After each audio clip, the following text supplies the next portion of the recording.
전 세계가 거부하지만 아직도 환상 속에 사는 사람들이 있습니다. 1000만 팔로워 중국 최고 인플루언서의 폭탄 발언이 베이징을 뒤집었습니다. 저는 중국인이 부끄러웠습니다. 불과 한 달 전 완전히 다른 사람이었던 그녀. 중국은 세계 2위 경제대국. 우리가 세계를 정복하는 중이야. 하지만 그녀의 자신만만한 말이 48시간 만에 뒤집혔습니다. 두바이에서 중국 여권을 보여주자 공항에서 5시간 감금. 진짜 충격은 그 다음이었습니다. 한국에서 왔다고 거짓말하자 마법처럼 모든 게 바뀌었어요. 중국인인 게 부끄러웠어요. 과연 그녀에게 무슨 일이 일어났던 걸까요? 안녕하세요. 저는 리샤오이입니다. 중국에서 가장 유명한 해외여행 유튜버죠. 팔로워가 1000만 명이 넘고 연간 수익이 5억 위안에 달합니다. 세계를 정복하는 중국 여자라는 컨셉으로 활동해 왔어요. 저는 항상 자신만만했습니다. 왜 그렇지 않겠어요? 중국은 세계 제2위 경제대국이고 저는 그 중국의 위상을 전 세계에 알리는 사람이거든요.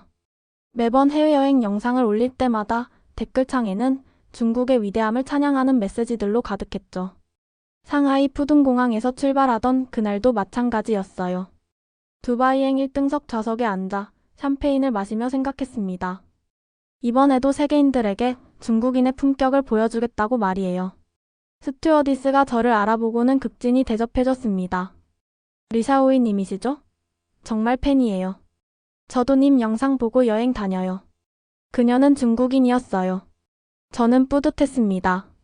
이렇게 동포들에게 영감을 주는 일이 얼마나 의미 있는 일인가요? 하지만 두바이 공항에 도착하자마자 제 자신감은 산산조각 났습니다. 입국 심사대 앞에서 중국 여권을 내밀자 심사관의 표정이 굳어졌어요. 목적이 뭡니까? 관광이요. 유튜브 촬영 때문에 왔습니다. 유튜브요? 잠시만 기다리세요. 그는 어디론가 전화를 걸더니 저를 별도 심사실로 안내했습니다. 벽에는 CCTV가 설치되어 있었고 딱딱한 의자 하나만 덩그러니 놓여 있었어요. 이런 대우는 처음 경험하는 일이라 당황스러웠습니다. 5시간이 지났습니다. 제 뒤로는 다른 중국인 관광객들이 줄을 서 있었죠. 모두들 지친 표정이었어요. 그런데 옆줄에서는 한국인들이 10초 만에 자동 심사대를 통과하더라고요. 저기요, 왜 저희는 이렇게 오래 기다려야 하는 건가요? 제가 항의하자 심사관이 간단하게 답했어요. 절차상 그렇게 되어 있습니다. 구체적인 설명은 없었지만 다른 국적자들과 확연히 다른 대우를 받고 있다는 건 분명했어요. 가슴이 답답했습니다. 결국 입국은 허가됐지만 기분이 망가졌습니다. 두바이 최고급 호텔인 버즈 알 아랍으로 향하는 택시 안에서 저는 생각에 잠겼어요. 택시기사가 백미러로 저를 보며 물었습니다. 어느 나라에서 오셨어요? 중국이요. 아, 중국. 그가 잠시 말을 멈췄어요. 그리고는 라디오 볼륨을 높였습니다. 현지 뉴스가 나오고 있었는데 중간중간 차이니즈 투어리스트라는 영어 단어가 들렸어요. 기사의 표정이 미묘하게 변하는 게 보였습니다. 그 침묵과 미묘한 반응이 저에게는 더 큰 충격으로 다가왔어요. 호텔에 도착해서도 마음이 편치 않았어요. 체크인하면서 직원이 제게 말했습니다. 죄송하지만 보증금을 추가로 받아야 할 것 같아요. 호텔 정책이에요. 구체적인 이유는 설명해주지 않았지만 왜 그런지 알 것 같아서 뭔가 석연치 않은 느낌이 들었어요. 방에 들어가서 침대에 주저앉았어요. 창밖으로 보이는 두바이의 화려한 스카이라인이 무색했습니다. 그날 밤 저는 처음으로 의문을 품기 시작했어요. 정말 우리가 세계에서 존경받는 민족일까요? 아니면 제가 뭔가 놓치고 있는 걸까요? 다음 날 아침 두바이에서 몰디브로 출발했습니다. 제가 예약한 곳은 몰디브 최고급 리조트 중 하나인 소네바 잔이었어요. 1박에 5,000달러가 넘는 곳이죠. 저는 이곳에서 럭셔리 여행 콘텐츠를 촬영할 예정이었습니다.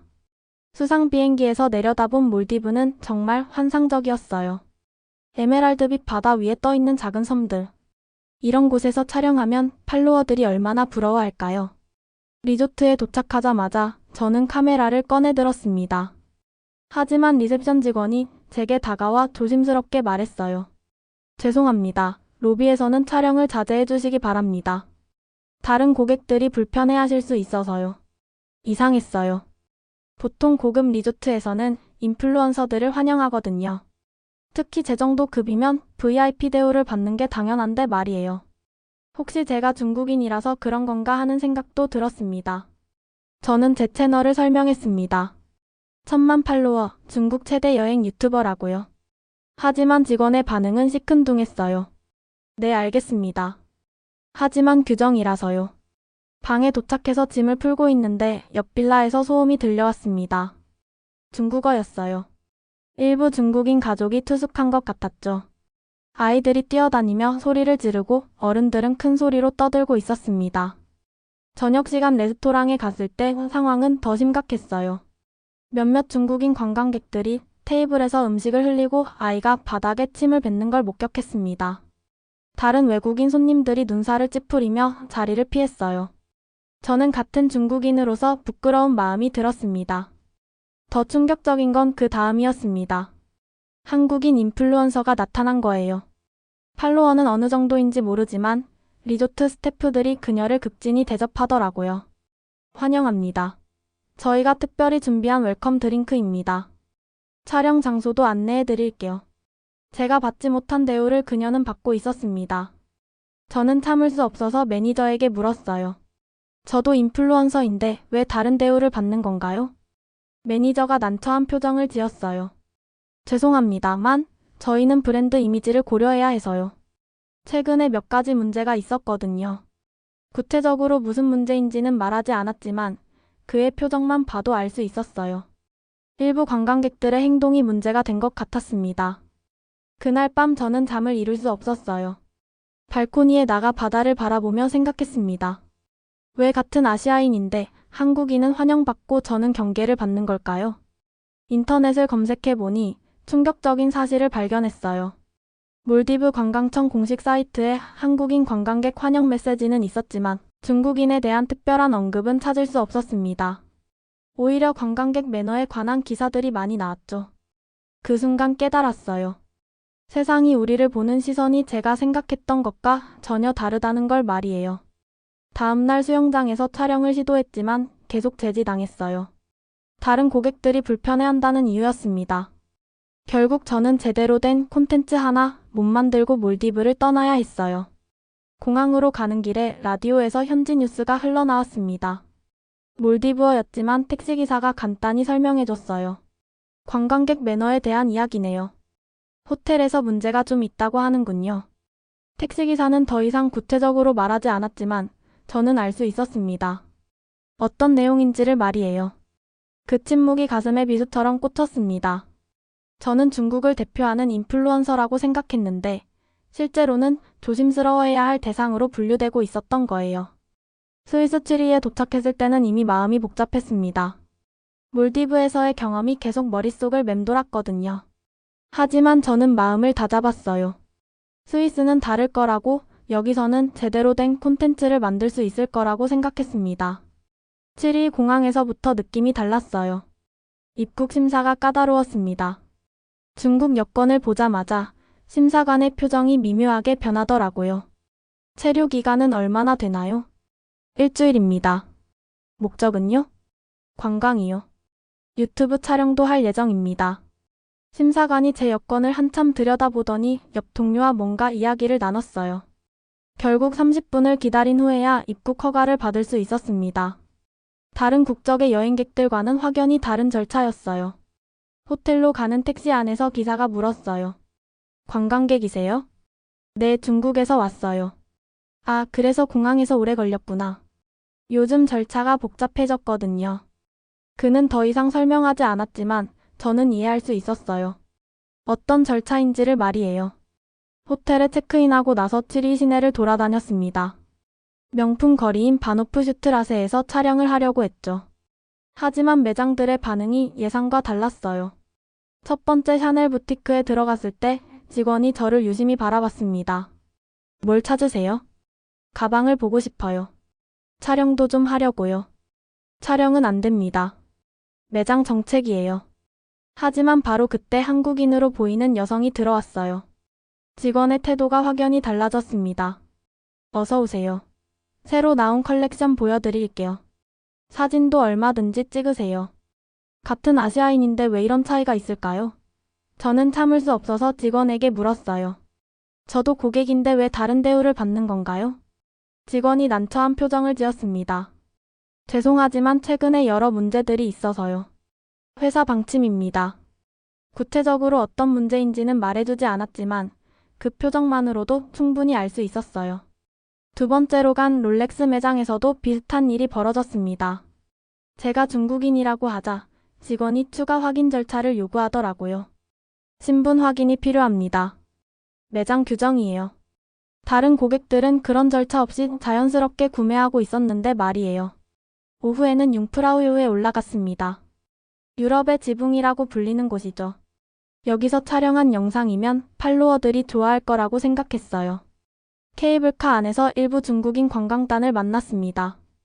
50명 정도 되는 큰 그룹이었어요.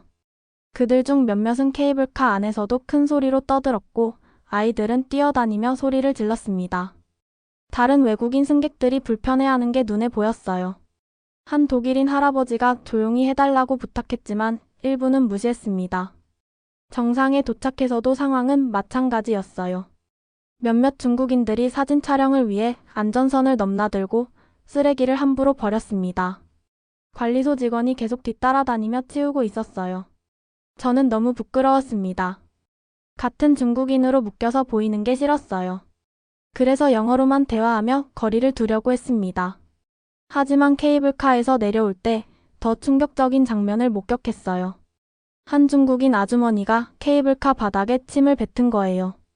바로 옆에 있던 스위스 할머니가 역겨운 표정을 지으며 자리를 옮겼습니다. 그 순간 저는 깨달았어요. 개인의 문제가 아니라 집단 전체의 이미지 문제가 되어버렸다는 걸 말이에요. 호텔로 돌아가는 길에 한국인 관광객들을 만났어요. 그들은 조용히 대화하며 주변을 배려하고 있었습니다. 쓰레기도 작은 봉지에 담아서 들고 다녔고요. 왜 같은 동양인인데 이렇게 다를까요? 저는 혼란스러웠습니다. 그날 밤 호텔 방에서 인터넷을 검색해봤어요. 관광객 매너에 관한 기사들이 많이 나왔습니다. 스위스 관광지 매너 교육 캠페인 강화, 융프라우 지역 관광객 행동 수칙 다국어 안내, 7위 호텔들 고객 대응 지침 개선. 기사들을 읽어보니 분명한 패턴이 있었어요. 특정 지역 관광객들로 인한 문제들이 반복되고 있었다는 것이었습니다. 그날 밤 저는 잠을 이룰 수 없었습니다. 과연 이것이 단순한 편견일까요? 아니면 우리가 정말 성찰해봐야 할 문제일까요? 파리샤를 드골 공항에 내린 순간부터 뭔가 달랐습니다. 입국 심사대에서 제 앞에 서 있던 한국인 가족이 있었는데 심사관이 그들에게는 미소를 지으며 환영 인사를 건넸어요. 봉주르. 파리 여행 즐기세요. 하지만 제 차례가 되자 분위기가 달라졌습니다. 체류 목적이 뭡니까? 관광입니다. 콘텐츠 촬영도 할 예정이고요.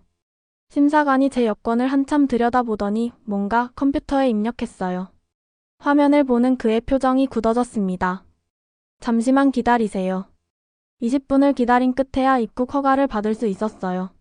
뒤에서 기다리던 다른 중국인들도 모두 비슷한 절차를 거치고 있었습니다. 파리 시내로 가는 아리알 기차 안에서 일부 중국인 관광단과 마주쳤어요. 30명 정도 되는 단체였는데 그들 중 몇몇이 기차 안에서도 큰 소리로 떠들고 있었습니다. 프랑스 현지인들이 불편한 표정을 짓는 게 보였어요. 루브르 박물관에 도착했을 때는 더 큰 충격을 받았습니다. 입구에서부터 중국어로 된 안내문이 눈에 띄었어요. 플래시 촬영 금지. 큰 소리로 대화하지 마세요. 작품에 손을 대지 마세요. 다른 언어로는 이런 특별 안내문이 없었습니다. 오직 중국어로만 적혀 있었어요. 이게 무엇을 의미하는지 짐작할 수 있었습니다. 박물관 안에서는 더 참담한 광경을 목격했습니다. 일부 중국인 관광객들이 모나리자 앞에서 플래시를 터뜨리며 사진을 찍고 있었어요. 보안 요원이 계속 제지했지만 소용없었습니다. 한 중국인 아저씨가 비너스 드 밀로 조각상 앞에서 아이를 어깨에 태우고 사진을 찍으려다가 보안 요원에게 제지당했어요. 왜 안 되는 거야? 우리가 돈 내고 들어왔는데. 그 아저씨가 큰 소리로 항의하자 주변 관람객들이 모두 돌아봤습니다. 저는 너무 부끄러워서 얼굴을 들 수가 없었어요. 점심시간에 샹젤리제 거리를 걸었습니다. 명품 매장들을 들러보려고 했죠. 하지만 루이 비통 매장에서 또 한 번 의외의 경험을 했어요.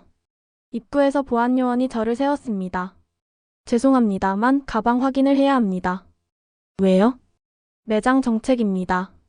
하지만 저 뒤로 들어가는 다른 고객들은 그런 확인 절차가 없더라고요. 유럽인들, 일본인들, 한국인들은 모두 그냥 통과했습니다. 매장 안에서도 직원들이 저를 유심히 지켜보는 느낌이었어요. 가방 하나 보고 싶다고 했더니 직원이 물었어요. 현금으로 결제하실 건가요? 아니면 카드로요? 카드요. 확인 절차가 있어서 시간이 좀 걸릴 수 있습니다. 다른 고객들과는 다른 대우였습니다. 저는 불편해서 매장을 나왔어요. 오후에 에펠탑으로 갔습니다. 그곳에서 평생 잊을 수 없는 장면을 목격했죠.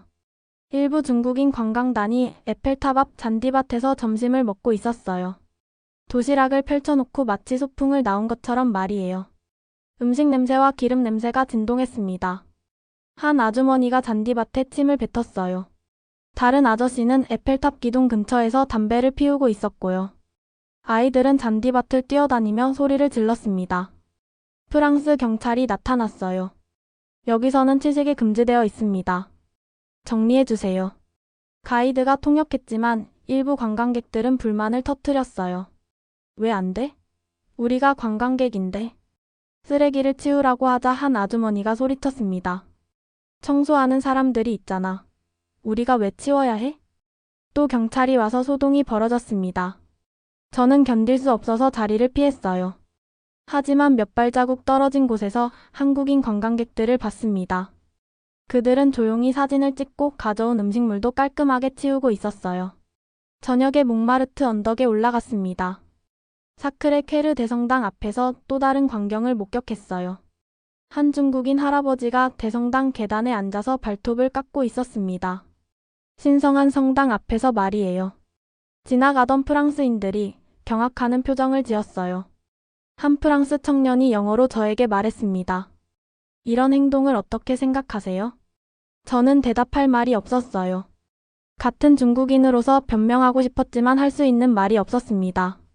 호텔로 돌아가는 지하철 안에서 프랑스 현지인들의 대화를 들었어요. 프랑스어였지만 시누아라는 단어가 계속 나왔죠. 중국인이라는 뜻이에요. 그들의 표정과 톤을 보면 긍정적인 이야기가 아니라는 걸 알 수 있었어요. 파리에서의 충격적인 경험 이후 저는 심각한 고민에 빠졌습니다. 더 이상 중국 여권으로는 제대로 된 콘텐츠를 만들 수 없다는 생각이 들었어요. 매번 차별받고 의심받고 경계받는 상황이 반복되었거든요. 호텔 방에서 인터넷을 검색하던 중 의외의 광고를 발견했습니다. 여행 서류 제작 서비스. 완벽한 품질 보장. 처음에는 말도 안 된다고 생각했어요. 하지만 계속 생각해보니 다른 국적의 여권이 있다면 모든 문제가 해결될 것 같았습니다. 특히 한국인들은 어디서든 환영받았으니까요. 며칠을 고민한 끝에 연락을 해봤습니다. 상대방은 중국어를 유창하게 구사하는 사람이었어요. 서류가 필요하세요? 한국 서류는 비용이 꽤 듭니다. 품질은 보장해드려요. 얼마나 걸려요? 시간이 좀 필요합니다. 사진과 정보만 보내주세요. 저는 많은 돈을 지불하고 박지연이라는 새로운 이름을 얻었습니다. 한국인 이름이었죠. 가짜 서류를 받고 나서 첫 번째 테스트로 런던에 가기로 했습니다. 히드로 공항에 도착해서 떨리는 마음으로 입국 심사대에 섰어요. 안녕하세요. 한국에서 오셨군요. 환영합니다. 심사관이 환한 미소를 지으며 말했습니다. 단 10초 만에 통과했어요. 중국 여권으로는 상상할 수 없는 일이었죠. 런던 시내 명품가인 본드 스트리트에서 촬영을 했습니다. 하로드 백화점에서도 버버리 매장에서도 아무런 제지를 받지 않았어요. 오히려 직원들이 친절하게 도와줬습니다. 한국에서 오셨어요? 저희 매장에 한국 고객이 많이 오세요. 처음으로 제대로 된 럭셔리 쇼핑 콘텐츠를 만들 수 있었습니다. 다음으로 간 곳은 이탈리아 로마였어요. 여기서도 한국인의 효과를 실감했습니다. 바티칸 박물관에서 VIP 투어를 신청했는데 바로 승인됐어요. 한국 분이시군요. 저희도 한국어 안내 서비스가 있습니다. 시스티나 성당에서 촬영할 때도 별다른 제재가 없었어요. 중국 여권일 때와는 완전히 다른 대우였습니다. 로마의 트레비 분수에서 촬영하는데 한국인 관광객들과 마주쳤어요. 그들이 저에게 한국어로 말을 걸었습니다. 안녕하세요. 혹시 유튜버세요? 저는 당황했어요. 한국어를 할 줄 모르거든요. 아, 영어로 하면 안 될까요? 해외에 너무 오래 있어서 한국어가 서툴러요. 하지만 마음 한편으로는 죄책감이 들었어요. 거짓말을 하고 있다는 생각 때문이었죠. 스페인 바르셀로나에서는 더 큰 성과를 얻었습니다. 가우디의 사그라다 파밀리아에서 특별 촬영 허가를 받을 수 있었어요. 한국은 우리와 문화 교류가 활발한 나라죠. 특별히 허가해 드릴게요. 구엘 공원에서도 마찬가지였습니다. 한국인이라고 하니까 모든 문이 열렸어요. 그때까지만 해도 저는 제 선택이 옳다고 생각했습니다. 드디어 차별 없이 콘텐츠를 만들 수 있게 됐다고 생각했거든요. 하지만 바르셀로나의 한 레스토랑에서 복잡한 감정을 느꼈습니다. 저녁을 먹고 있는데 옆 테이블에서 중국어가 들려왔어요. 일부 중국인 관광객들이었습니다. 그들이 큰 소리로 떠들고 음식을 흘리고 바닥에 뼈다귀를 뱉는 모습을 보았어요. 다른 손님들이 불편해하는 게 보였습니다. 웨이터가 그들에게 조용히 해달라고 부탁했지만 일부는 무시했어요. 결국 매니저가 나타났고 몇몇 중국인들은 큰 소리로 항의했습니다. 우리가 돈 내고 먹는데 왜 이래? 차별하는 거야. 저는 그 모습을 보며 복잡한 감정이 들었어요. 부끄러움과 동시에 안도감도 느꼈습니다. 다행히 저는 한국인으로 통하고 있다는 생각 때문이었죠. 하지만 그날 밤 호텔에서 혼자 있을 때 문득 깨달았습니다. 저는 도망치고 있었던 거예요. 근본적인 문제를 해결하는 게 아니라 그냥 피하고 있었던 겁니다.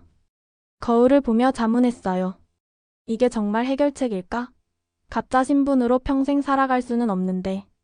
하지만 이미 너무 멀리 와버렸습니다. 한국인으로서 만든 콘텐츠들이 대박을 치고 있었거든요. 팔로워들은 제가 갑자기 고급스러워진 콘텐츠에 열광했어요. 샤오이 언니 요즘 진짜 달라졌어요. 어떻게 이런 VIP 대우를 받는 거예요? 역시 우리 중국이 강해져서 대우가 좋아진 것 같아요. 팔로워들의 댓글을 보며 더욱 복잡해졌습니다. 그들은 여전히 중국의 위상이 높아서 이런 대우를 받는다고 생각하고 있었어요. 진실을 모른 채 말이죠. 그렇게 몇 달을 보내면서 저는 점점 더 깊은 거짓 속으로 빠져들고 있었습니다. 하지만 언젠가는 이 모든 게 드러날 거라는 불안감도 함께 커져가고 있었어요. 가짜 서류로 성공을 맛본 지 3개월 후, 저는 호주 시드니로 향했습니다. 이번엔 오페라 하우스와 하버 브리지를 배경으로 한 럭셔리 여행 콘텐츠를 만들 계획이었어요. 시드니 킹스포드 스미스 공항에서 입국 심사를 받을 때는 여느 때와 같았습니다. 한국 서류를 보자마자 심사관이 환하게 웃으며 한국에서 오셨군요. 어서 오세요 라고 말했어요. 하지만 이번에는 뭔가 달랐습니다. 심사관이 제게 한국어로 안녕하세요. 한국 어느 지역에서 오셨어요? 라고 물었어요. 저는 당황했습니다.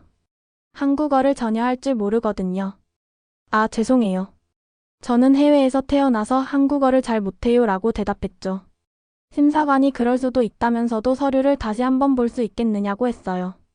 뭔가 수상하다는 표정이었습니다. 잠시만 기다려달라고 하더니 동료를 불렀습니다. 2명의 심사관이 제 서류를 번갈아가며 확인했어요. 그들이 이상한데 이거 진짜 맞냐? 패턴이 좀 다른 것 같다며 속삭이는 소리가 들렸습니다. 제 심장이 쿵쾅거리기 시작했어요. 들켰나 싶어서 식은땀이 났습니다. 별도 심사실로 가달라고 해서 작은 방으로 안내받았습니다. 3명의 출입국 관리소 직원이 기다리고 있었어요. 이 서류를 어디서 발급받았느냐고 물었습니다. 울에서 받았다고 했더니 언제 받았느냐고 또 물었어요. 3달 전쯤이라고 대답했습니다. 그들이 제 서류를 정밀 검사 장비에 넣었습니다. 기계에서 삐삐 소리가 났어요. 이 서류는 위조라고 단정적으로 말했습니다. 그 순간 제 세상이 무너지는 기분이었어요. 위조라니 그럴 리가 없다고 했지만 증거는 명확했습니다. 패턴이 다르고 특수 반응도 다르다는 거였어요. 당신은 누구냐며 진짜 신분을 밝히라고 했어요. 저는 더 이상 숨길 수 없었습니다. 저는 중국인이고 리샤오이라고 털어놨어요. 중국 여권은 어디 있냐고 물어서 가방 안에 있다고 했습니다. 왜 가짜 서류를 사용했냐는 질문에 저는 한참을 망설이다가 진실을 털어놨어요. 중국 여권으로는 어디서든 차별받는다고 한국 서류면 환영받을 줄 알았다고 말이에요. 직원들이 서로 눈을 마주치더니 당신은 서류 위조 및 신분 사칭으로 체포된다고 통보했습니다. 구치소에서 이틀을 보냈습니다. 차가운 콘크리트 바닥에 앉아 있으면서 제가 얼마나 바보 같은 짓을 했는지 깨달았어요. 변호사가 와서 다행히 초범이고 악의적인 목적이 아니었다는 점이 인정되어 강제 추방으로 끝날 것 같다고 했습니다. 하지만 향후 10년간 호주 입국이 금지될 예정이라고도 덧붙였어요. 이틀 후 추방 항공편에 올랐습니다. 수갑을 차고 호송관의 감시를 받으며 좌석에 앉았어요. 상하이 공항에 도착했을 때는 조용했습니다. 하지만 집에 도착해서 인터넷을 켰더니 이미 소문이 퍼져 있었어요. 누군가 제가 체포된 사실을 SNS에 올렸나 봅니다. 처음에는 작은 루머였는데 점점 번져나갔어요. 제 팬들 사이에서 시작된 이야기가 중국 전체 인터넷으로 퍼진 거죠. 리샤오이가 호주에서 체포됐다더라. 가짜 서류 사용했다는 소문이 있다더라. 진짜냐 아니냐 하는 이야기들이 돌았어요. 하지만 곧 확실한 증거들이 나타나기 시작했어요. 1000만 팔로워 인플루언서, 가짜 서류로 체포라는 제목부터 시작해서 중국인 인플루언서의 치욕적인 몰락, 리샤오이, 국가 망신시킨 매국노 같은 기사들이 쏟아졌어요. 댓글은 더 잔혹했습니다. 중국인인 게 그렇게 창피했나? 배신자라는 말부터 시작해서 우리나라 망신시키고 뭐하는 짓이냐? 구독 취소한다. 한국 노예 같은 악플들이 달렸어요. 하루 만에 팔로워가 절반으로 줄었습니다. 광고주들도 모두 계약을 해지했어요. 그날 밤 저는 거울을 보며 자문했습니다. 나는 누구인가? 중국인인가? 아니면 그저 가짜인가? 거울 속 제 얼굴이 낯설어 보였어요. 진짜 저는 누구였을까요? 부모님이 전화하셨습니다. 샤오이야, 뉴스 봤다. 왜 그런 짓을 했느냐고 물으셨어요.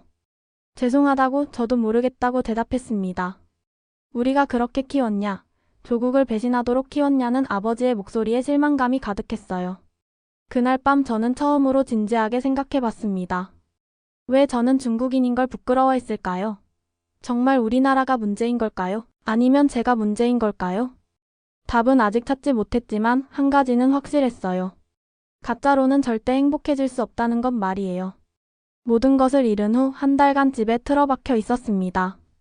구독자는 1000만 명에서 200만 명으로 떨어졌고 광고 수입도 완전히 끊겼어요. 하루 종일 침대에 누워 천장만 바라보며 지냈습니다.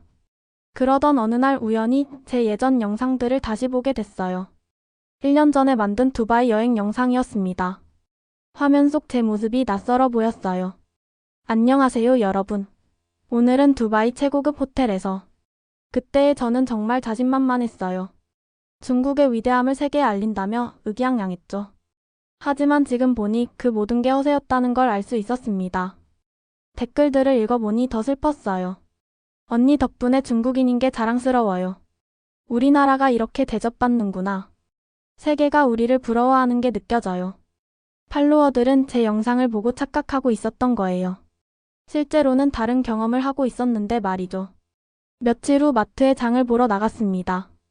계산대에서 앞에 선 아주머니가 점원과 언성을 높이고 있었어요. 이 과일 상했잖아. 바꿔줘야지. 죄송합니다만 저희 교환 정책상. 뭐라고? 손님한테 이런 식으로 대해? 매니저 불러. 아주머니가 소리를 지르자 주변 사람들이 모두 쳐다봤어요.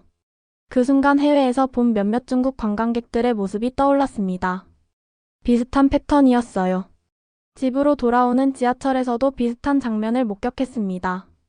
중년 남성이 큰 소리로 전화통화를 하고 있었어요. 뭐? 계약 파기한다고? 야, 너희들이 먼저 조건 바꿨잖아. 다른 승객들이 불편해하는데도 전혀 개의치 않았습니다. 해외에서 봤던 그런 광경들과 똑같았어요. 그날 밤 인터넷을 검색해보니 여러 기사들이 나왔습니다. 관광청 해외 매너 교육 강화. 정부 차원에서 국민 예절 캠페인 시작. 외교부 해외 국민 이미지 개선 대책 발표. 정부에서도 이 문제의 심각성을 인식하고 있다는 뜻이었어요. 기사를 읽다가 한 대학 교수의 인터뷰가 눈에 띄었습니다. 진정한 강대국은 경제력이 아니라 국민의 품격으로 평가받습니다. 우리는 아직 그 단계에 이르지 못했습니다. 그 말이 가슴 깊이 박혔습니다. 다음날 용기를 내어 카메라를 켰습니다. 화장도 안 하고 평상복 차림으로요. 안녕하세요. 저는 리샤오이입니다. 오늘은 제가 숨겨왔던 진실을 말하려고 해요. 목소리가 떨렸지만 계속했습니다. 저는 가짜 서류를 사용했습니다. 왜냐하면 중국인인 게 부끄러웠거든요. 1시간 넘게 모든 것을 털어놨어요. 공항에서의 굴욕, 호텔에서의 차별, 명품점에서의 무시당한 경험들. 그리고 제가 목격한 일부 중국인들의 문제 행동들까지요. 저는 문제를 해결하려 하지 않고 도망쳤어요. 하지만 이제 깨달았습니다.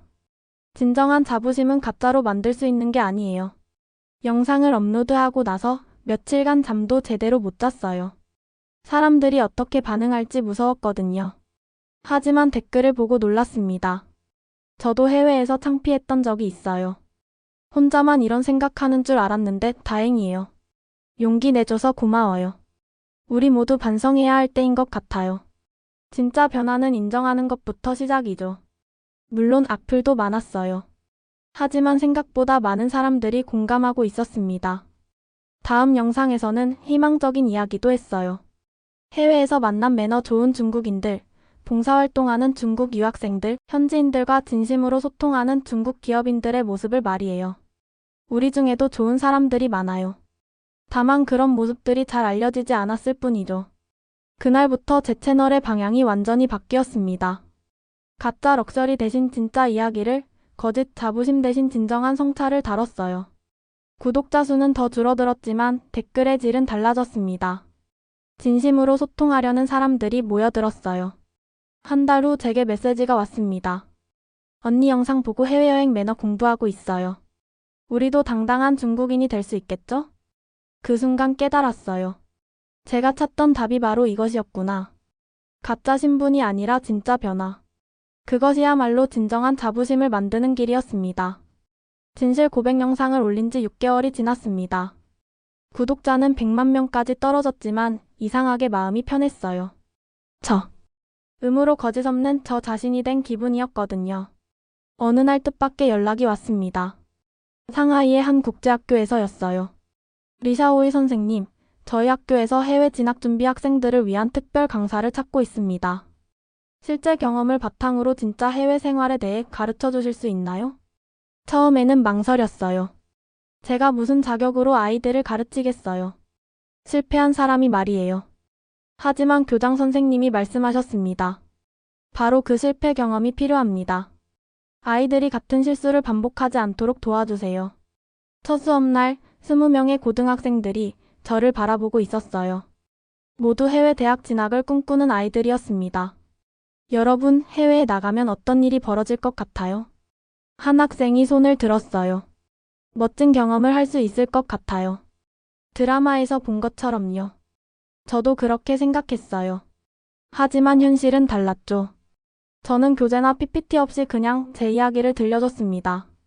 공항에서의 차별, 호텔에서의 무시, 그리고 가짜 서류까지 만들게 된 과정을 솔직하게 말이에요. 아이들의 표정이 점점 진지해졌습니다. 선생님, 그럼 우리는 어떻게 해야 해요? 먼저 현실을 알아야 해요. 그리고 준비를 해야죠. 그날부터 저는 진짜 해외 생활 교육을 시작했습니다. 영어 공부가 아니라 문화와 매너, 그리고 마음가짐에 대한 수업이었어요. 레스토랑에서는 이렇게 행동해야 해요. 호텔에서 문제가 생겼을 때는 이런 식으로 해결하세요. 현지인들과 대화할 때 피해야 할 주제들이 있어요. 아이들이 진지하게 들었어요. 제 영상을 봤던 아이들도 많았거든요. 선생님 영상 보고 충격받았어요. 우리가 그렇게 보이고 있었다니. 하지만 이제 알았으니까 바꿀 수 있겠죠? 한 달 후 첫 번째 졸업생이 나왔어요. 미국으로 유학을 떠나는 리밍이라는 학생이었습니다. 선생님, 가기 전에 마지막으로 조언 주세요. 당신은 중국을 대표하는 얼굴이에요. 그 책임감을 잊지 마세요. 석 달 후 리밍에게서 메시지가 왔어요. 선생님, 기숙사 룸메이트가 저한테 그러더라고요. 중국인 중에 이렇게 매너 좋은 사람은 처음 본다고요. 그 메시지를 보고 울컥했습니다. 제 실패가 이 아이의 성공으로 이어졌다는 생각이 들어서요. 점점 더 많은 학교에서 연락이 왔습니다. 베이징, 광저우, 선전. 전국 각지의 국제학교와 어학원에서 강의 요청을 했어요. 매번 같은 내용을 가르쳤습니다. 진짜 해외 경험, 실제 문화 차이, 그리고 무엇보다 올바른 마음가짐을 말이에요. 여러분이 해외에서 보여주는 모습 하나하나가 중국 전체의 이미지와 연결됩니다. 작은 배려와 예의가 편견을 바꿀 수 있어요. 1년이 지나자 놀라운 소식들이 들려오기 시작했어요. 선생님이 가르쳐준 대로 했더니 교수님이 칭찬하셨어요.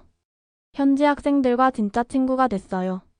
중국인에 대한 편견을 바꿨다는 말을 들었어요. 제가 가르친 학생들이 해외 각지에서 좋은 평가를 받고 있었어요. 어느 날 특별한 편지가 왔습니다. 영국 옥스퍼드에 간 학생이 보낸 것이었어요. 선생님, 저 때문에 기숙사 전체의 중국인에 대한 인식이 바뀌었어요. 룸메이트가 그러더라고요. 중국인들이 다 이렇게 훌륭한 줄 몰랐다고요. 그 순간 깨달았습니다. 이게 바로 제가 찾던 길이었구나. 2년째 되던 해 교육부에서 연락이 왔어요. 해외 진학 준비생을 위한 국가 차원의 교육 프로그램을 만들려고 합니다. 책임자를 맡아주실 수 있나요? 저는 망설이지 않고 수락했어요. 이제 저는 전국의 예비 유학생들을 가르치게 됐습니다. 제 실패 경험이 수많은 아이들의 성공으로 이어지고 있었어요. 최근에는 해외에서 공부하고 돌아온 학생들이 찾아와 고마움을 표현해요. 선생님 덕분에 진짜 글로벌 인재가 될 수 있었어요. 제가 받은 교육을 후배들에게도 전해주고 싶어요. 이제 제가 가르친 일기 학생들이 대학을 졸업하고 사회에 나와 있어요. 그들이 다시 후배들을 가르치는 선순환이 시작됐습니다. 어제는 특별한 소식을 들었어요. 제가 첫 해에 가르쳤던 리밍이가 미국에서 우수 국제학생상을 받았다는 거였어요. 시상식 영상을 보내왔는데 그 아이가 이렇게 말하더라고요. 이 상을 중국에 계신 선생님께 바칩니다. 실패에서 배운 지혜로 저희를 성공으로 이끌어주신 분이요. 그 순간 눈물이 났습니다. 제 실패가 헛되지 않았구나. 제 치욕이 이 아이들의 자랑이 되었구나. 이제 저는 매일 아침 거울을 보며 말합니다. 오늘도 미래의 글로벌 인재들을 키우러 간다. 인플루언서 리샤 오이는 사라졌지만 교육자 리샤 오이가 탄생했어요. 더 많은 중국 젊은이들이 당당하게 세계 무대에 설 수 있도록 진짜 자부심을 가질 수 있도록 돕는 것이 제 새로운 꿈이 되었습니다. 실패는 끝이 아니었어요. 새로운 시작이었습니다. 지금까지 중국 최고 인플루언서 리샤오이의 충격적인 각성 이야기를 들어보셨습니다. 현재 그녀는 진실한 콘텐츠로 진짜 변화를 만들어가고 있습니다. 진정한 자부심은 가짜가 아닌 진실에서 나온다는 것. 그녀의 용기 있는 고백이 많은 이들에게 울림을 주고 있습니다. 이 이야기가 마음에 와닿으셨다면 좋아요와 구독 부탁드립니다. 진실을 마주할 용기를 가진 모든 분들에게 이 영상을 공유해주세요. 지금까지 감동코리아였습니다. 감사합니다.